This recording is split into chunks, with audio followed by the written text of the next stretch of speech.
This segment of the Alice Stewart Show is brought to you by Aero Plumbing. For all your household or business plumbing needs, call Aero Plumbing at 1-866-PLUMBER or schedule an appointment online at aeroplumbing.net.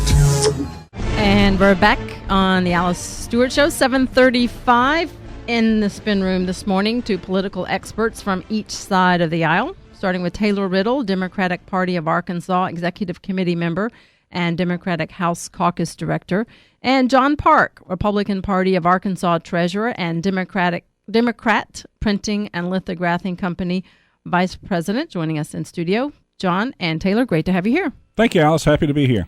Yeah, thanks for having us. Glad you could join us. And big news, of course, Congress has been working really hard. Now they're on a 5-week recess. The president's getting ready to go on vacation, but there are a lot of Republicans and a few Democrats, but mostly Republicans, generally all Republicans, have a concern with the way the president has been leading our country. And they pass laws, and they don't enforce them or takes executive action.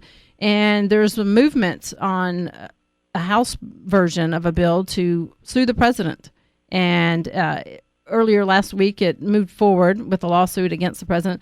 They say that he illegally uses his executive powers. And there was a back and forth yesterday on Fox News Sunday between Representative Steve King, Republican of Iowa, and Hakeem Jeffries, a Democrat from New York. And Congressman King, he is behind the suit, supportive of the suit. He says that it is meant to send a message to the president to work within the confines of the Constitution, or he could face even further possible consequences. Here's Representative Steve King. Where would we draw the line otherwise? If that's not enough to bring that about, then I don't know what would be. We've never seen anything in this country like a president that says, I'm going to make up all immigration law that I choose, and I'm going to drive this thing regardless of the resistance of Congress. John? Well, Republicans in the House are trying to make a point. I think it's ludicrous to think that they would actually go to court to sue the president over his misuse of executive power. But as Representative King said, they've got to send a message to the president. You're overreaching. You need to pay attention to what's going on. You need to cut this stuff out. And I think that's where it's coming from. Taylor? Yeah, I mean, I agree with John on the first portion of what you said, John, is the lawsuit's ludicrous. And I think most folks know that this has more to do with the election than it does with anything in regards to the lawsuit. But even in regards to using executive order or the executive powers of the presidency, I was looking at it again today, and the numbers have been updated as of July 20th. You go through and you look at Ronald Reagan used 381 executive orders. You look at Bush, the first Bush, 166. Clinton, 364. George W. Bush, 291. Barack Obama, 183. And this is something that's common between presidents when Congress is not effective, when the administrations are held hostage from doing their job. And right now, Congress hasn't been effective. They haven't been able to pass anything or get anything done. And I think that this lawsuit is nothing more than a political tool. Yeah, you talk about, Taylor, the Congress not being effective. The House continually passes legislation that Harry Reid lets sit in the Senate. Harry Reid is as much an obstructionist as y'all want to say anything about the Tea Party being. If they will send things over to the Senate and Harry Reid will never bring them up, that's doing nothing also. There's lots of blame to be shared. As far as the number of executive orders, you can talk about numbers all you want until you weight the severity of those orders. It doesn't really match up. Well, I mean, you take George W. Bush. I mean, I think that some could question why wasn't this lawsuit about an executive order that Bush pushed, which was to have the NSA spy on American citizens, that Obama still utilizes, and I think that's a bipartisan issue that independents might even get around if they would have sued the president over something like that. But when you sue the president over the Affordable Care Act, And then they're suing him for something that House Republicans turned around and voted to do themselves, voted to delay the employer mandate, and they actually did it July 17th, 2013. They did that. But yet they're going to turn around and sue the president for it. I mean, it's a political game is all it is. Right, and I agree with you wholeheartedly, Taylor. You know, you said earlier it's all about the elections, and it is all about the elections. Kind of getting ahead of ourselves here, and we'll talk some more about immigration, I imagine. But, you know, Barack Obama wants to just do sweeping executive orders where the Hispanics that are coming into the country illegally will be on the Democrat side. That's all about elections.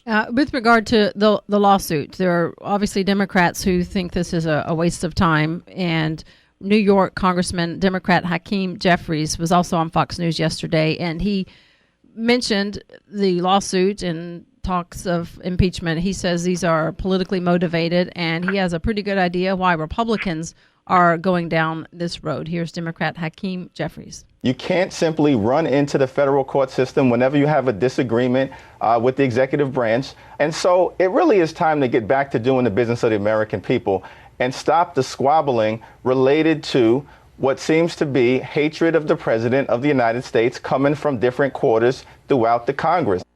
Taylor?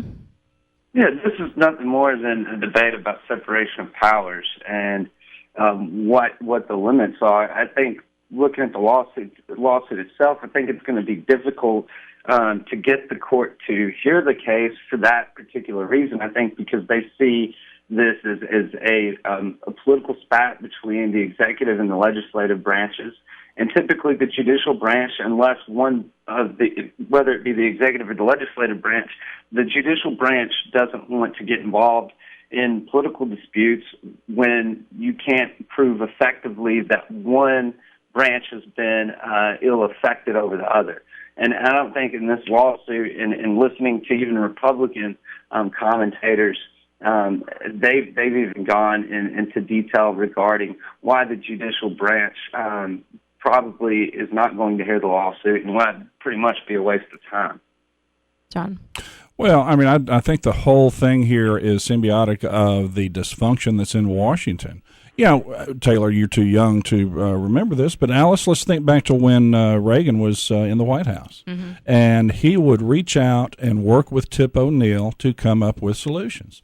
Do you see President Obama doing that? Do you see Harry Reid doing that? No, and Reagan and O'Neill couldn't be more polar opposites, politically disagreeing, but he understood the significance of come, let us reason together before it comes to the 11th hour and we're trying to pass a bill we haven't read. President Obama does not do that.